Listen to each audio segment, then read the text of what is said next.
Assalamualaikum warahmatullahi wabarakatuh. Apa kabar anak-anak hari ini? Sudah siap belajar ya? Ingat untuk berdoa terlebih dahulu sebelum belajar. Baiklah, kali ini kita akan lanjut ke tema 1, subtema 1, pembelajaran 2. Nanti kita akan belajar tentang mata pelajaran SPDP, IPA, dan Bahasa Indonesia. Kita simak videonya ya. Buku kelas 5 tema 1 JSIT. Rangkaian gambar cerita adalah serangkaian gambar yang mengandung sebuah cerita. Contoh gambar cerita adalah gambar ilustrasi. Ragam gambar ilustrasi, ada cergam, komik, pamflet, cover, kartun, dan karikatur. Perhatikan gambar berikut. Nah, di sini ada gambar cerita yang masih belum urut. Perintahnya adalah buatlah cerita berdasarkan rangkaian gambar di bawah ini. Anak-anak bisa menuliskan cerita pada kolom yang telah disediakan pada halaman 18 ya. Lalu berilah judul dari cerita tersebut. Silahkan mencoba.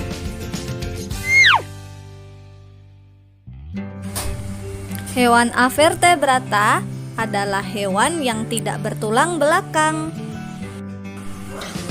Contoh hewan avertebrata ada cacing, ubur-ubur, sotong, bintang laut, dan juga siput.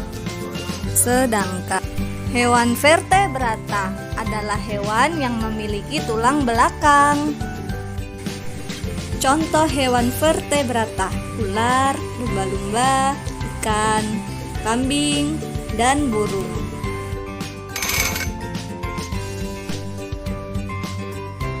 Ular memiliki tulang belakang, maka termasuk hewan vertebrata. Sedangkan cacing tidak memiliki tulang belakang, maka termasuk hewan avertebrata. Lumba-lumba memiliki tulang belakang, maka termasuk hewan vertebrata. Ubur-ubur tidak memiliki tulang belakang, maka termasuk hewan avertebrata. Ikan memiliki tulang belakang, maka termasuk hewan vertebrata. Sotong tidak memiliki tulang belakang, maka termasuk hewan avertebrata. Kambing memiliki tulang belakang, maka termasuk hewan vertebrata.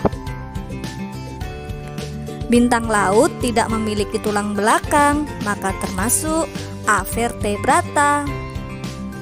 Burung memiliki tulang belakang, maka termasuk hewan vertebrata.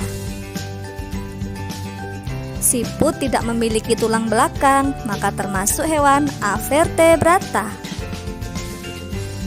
Insya Allah sudah tahu bedanya ya. Alat gerak kelompok hewan avertebrata. Sotong termasuk hewan lunak. Alat geraknya tentakel, gunanya untuk berpindah tempat. Sedangkan kupu-kupu termasuk hewan berkaki beruas-ruas. Alat gerak berupa sayap, gunanya untuk terbang. Alat gerak kelompok hewan vertebrata. Katak termasuk hewan amfibi. Alat geraknya kaki, gunanya untuk melompat dan berenang. Sedangkan burung termasuk aves.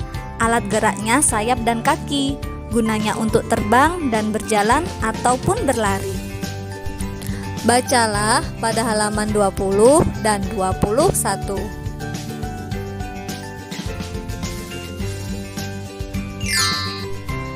Dalam paragraf pasti kita temui satu ide pokok yang ada dalam kalimat utama dan 2 kalimat penjelas.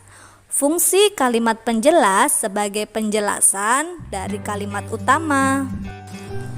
Perhatikan teks berikut yang berjudul Gerak Ikan yang Unik. Dalam teks tersebut terdapat 2 paragraf. Kita simak paragraf pertama dulu ya. Dalam paragraf pertama terdapat 4 kalimat. Kalimat 1 itu adalah kalimat utamanya yang kita ambil sebagai ide pokok. Ide pokoknya yaitu ikan bergerak karena memiliki bentuk tubuh yang unik. Jadi kalimat 2, 3, 4 adalah kalimat penjelasnya. Tambahan, yang bergaris hijau adalah kalimat utama yang kita ambil sebagai ide pokok, dan yang ibu garis warna pink adalah kalimat penjelasnya. Perhatikan tabel berikut yang disertai dengan gambar. Kemudian kita akan membuat kalimat penjelasnya untuk mengembangkan ide pokoknya dengan cara menjawab pertanyaan yang dibuat untuk kalimat penjelas. Pertanyaan 1, apa nama ikannya? Jawaban, ayah membelikan ikan yang jenisnya adalah ikan mas. Pertanyaan 2, apa warna ikannya? Jawaban, warna ikannya adalah kuning keemasan. Pertanyaan 3, berapa jumlah ikannya?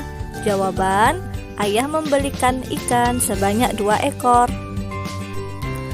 Setelah kita menjawab pertanyaan tadi, maka jawabannya bisa kita pakai sebagai kalimat penjelas. Dan saatnya kita menyusun kalimat utama dan kalimat penjelasnya menjadi sebuah paragraf. Kalimat utamanya yang berisi ide pokok kita tulis pada awal kalimat.